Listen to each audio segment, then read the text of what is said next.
Hello, everyone. Welcome back to my podcast, Flowering into 5D. Today, I have my friend Michelle, and I am so excited to chat with her about all kinds of fun stuff.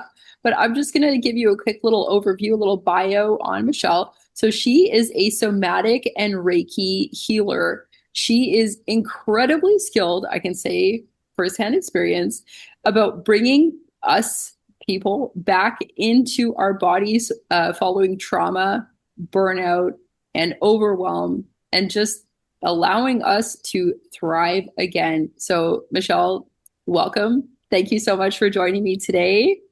How are you today? Thanks for having me, Sam.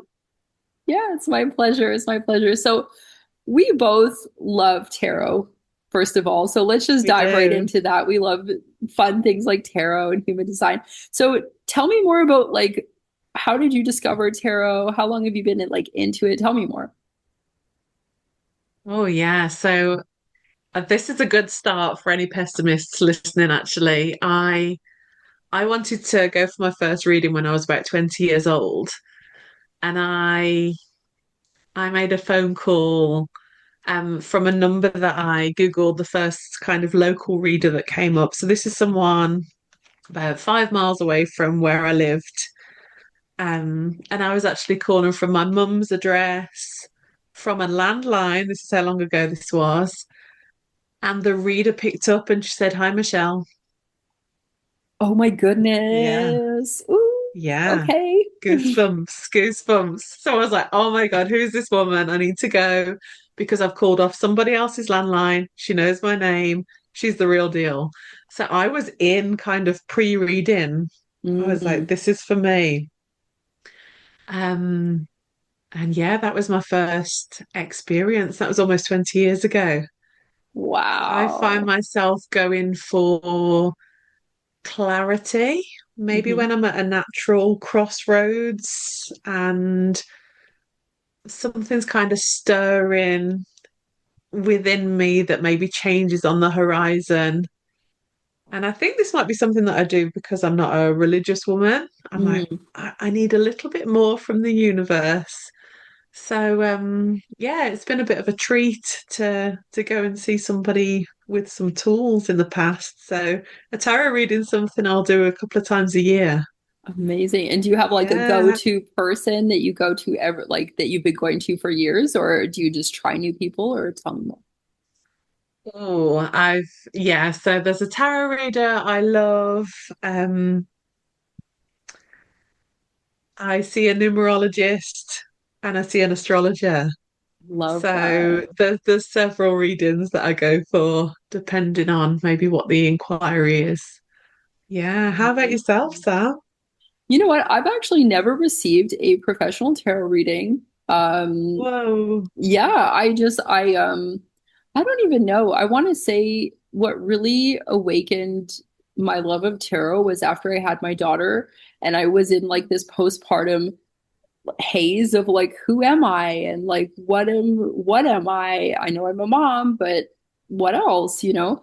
Um and yeah, the struggle was really real for me, especially since I was diagnosed with borderline personality disorder. I really struggled to have my own identity. So coming from this place where I thought I had everything figured out, after I left Canada and I went traveling, I was like, I finally know who I am. Oh, phew, thank goodness. And then it was like, and here's your daughter, and just kidding, factory reset. You have no idea who you are.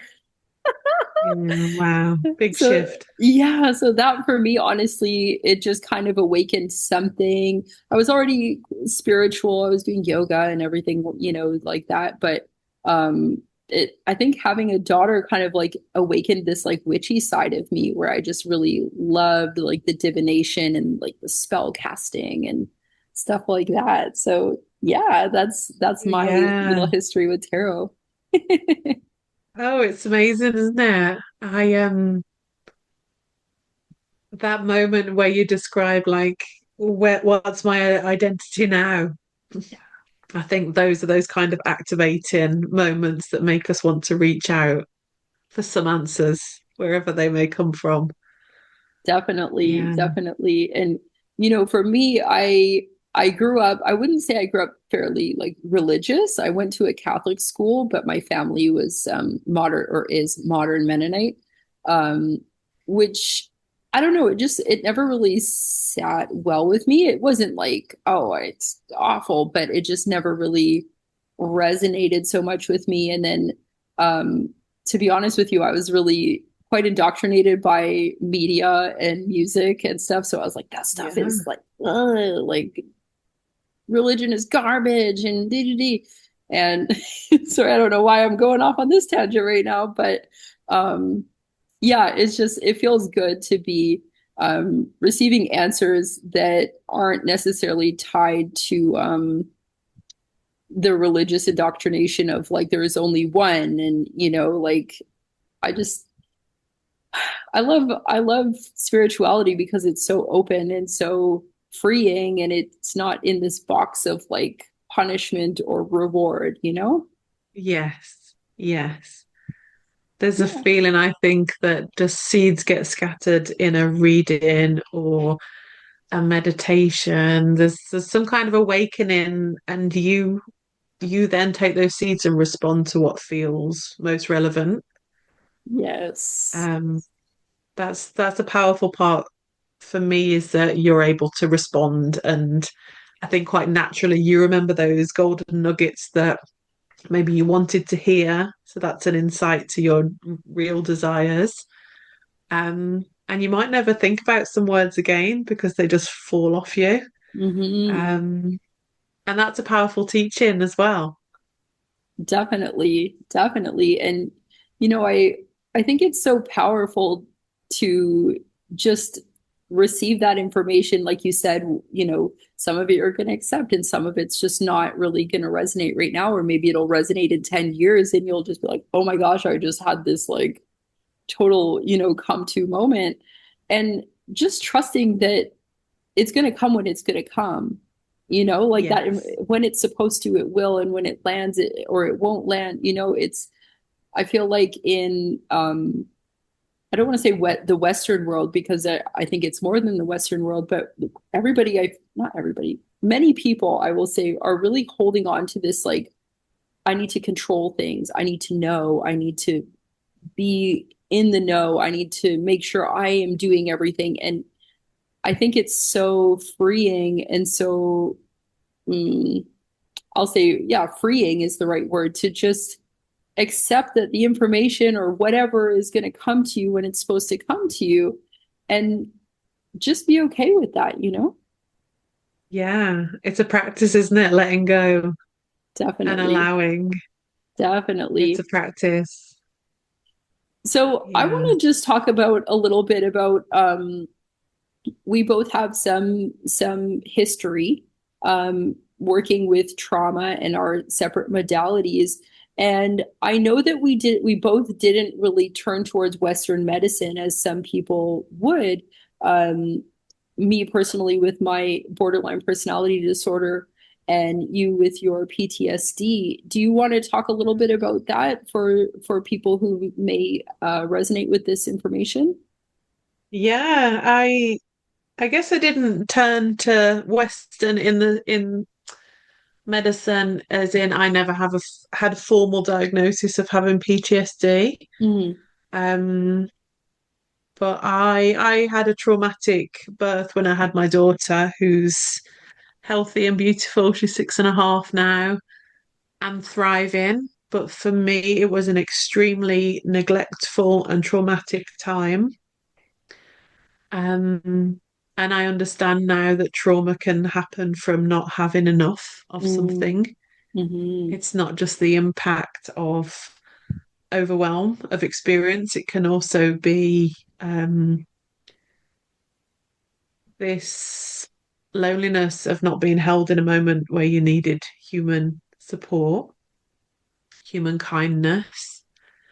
Um, yeah, it was tough. It was tough because I was on this journey as a new mum in a body that was so hyper vigilant, it didn't feel safe. mm, So sleep wasn't an option for me, not really, not deep rest.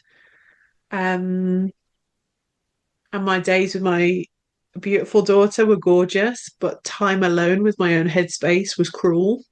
Mm, Yeah, it was challenging. And I was recommended talk therapy, group therapies for my kind of heightened anxiety at the time. And it's not what I needed. mm, I didn't need to be retelling my story. I actually needed it integrated into my body. I mhm, needed it to land. I needed my body to understand that it had survived mhm, because it got stuck somewhere in the trauma. And um, so I went off piste. I had a breathwork coach, I had a somatic embodiment coach, and I sought out EMDR therapy, which is the go to therapy for veterans, PTSD survivors. And it was the three modalities combined that brought me back into my body. mm, So I feel really fortunate to have gone through that today because EMDR has only been available since the 90s. And even then, it was for people in combat. mm, And now they know that, 90% of us experience some form of trauma is the statistic. And the secondary trauma as well. What does your partner go through when you're having this awful time in hospital and so on? So there's a ripple effect. And the EMDR therapy and the somatic embodiment brought me home.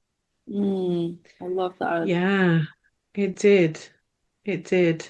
And I'm eternally grateful because I feel safe and at home in my body, and that allows me to sleep and thrive and be present.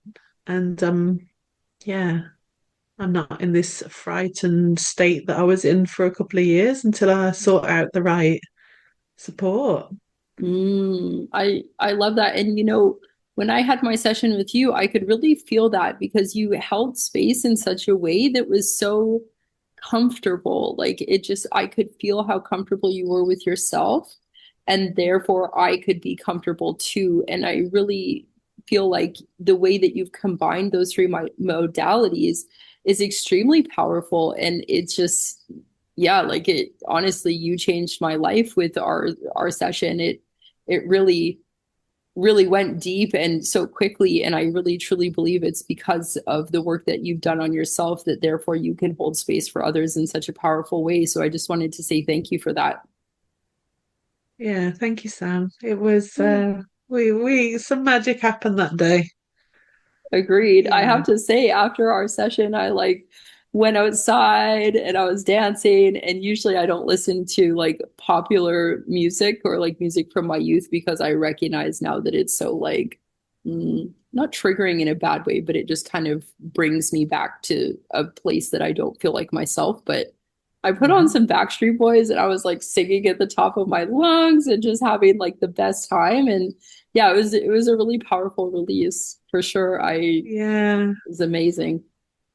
How incredible. Yeah, and music is such a release, isn't it? It brings such joy when we're in a space to appreciate it and move our bodies and feel free or feel safe enough to embody that freedom. Yeah. Yeah. Definitely. Definitely. Tell me a little bit more about your story and your diagnosis and how that played out for you. Yeah. So I will just say also that we have about 3.5 minutes left. So I will wrap it up and I'll tell you quick, and we'll have to do a part two because I don't know what happened here. But we must have been just having a good time. So Yeah. let's see. I was diagnosed in my early 20s. I had had a basically a nervous breakdown, and the short version of that is that I started a job that I was not doing well at, and I couldn't understand why. And I was just getting very frustrated because I'm the type that I like to succeed, and I will succeed if I put my mind to it. Mm. And I was kind of getting threats to be fired for not doing my job properly, but I couldn't get why. mean, the person that trained Yeah. me maybe didn't do it well. But anyways, I don't need to get into semantics here. So I had a nervous breakdown. I went to the hospital and they asked me, well, are you suicidal? And I said, no, I'm not. I just can't handle whatever this is. And they're like, well, we can't admit you. So we'll just, take you for therapy. And I got my diagnosis after I just blah blahed my whole story, which I'm pretty good Mm. at because I feel like I've been to a lot of different talk therapies throughout my life. And got the diagnosis. And then they tried to give me some more talk therapy and suggested medication. I was just like, you know what? Like, I was put on antidepressants when I was like 12. Like, I really don't need any more drugs in my Yeah. life. Um, and then they suggested that I quit my, or no, they didn't. They suggested that I go to therapy, a group therapy, 5 days a week when I had to work. I was like, Wow. I have a job. Impossible. Like, how am I expecting to get better with a job? Like, are you suggesting I need Yeah. to just quit my job and go on disability? Like, that doesn't work that way, government official doctor. Because, in Canada, it's a government healthcare. So, anyways, long story short, that was the diagnosis. And then I just kind of, I felt good with the label, but I didn't really act on it a lot. I got maybe a few books, read it through, became more aware over the years. And yeah, now I found out that my sister was actually diagnosed with borderline personality as well. And usually it comes from your mom. Like, it's not just genetic, Okay. but it's also like learned, like nature and nurture. It can come from both ways. Yes. So, yeah, it definitely came from my mom because, I recognize that in her. And yeah, I've just been moving through it and going to a more spiritual approach and a more holistic approach. And I don't want to say I'm cured because nothing is 100% all the time, but I definitely feel like I'm in a much, much, much better space than I've ever been. So, on that Yeah. note, I'm so sorry to be like, okay, bye. But let me just tell people listening, if you want to learn more about Michelle or work with her, you can find her on Instagram at soul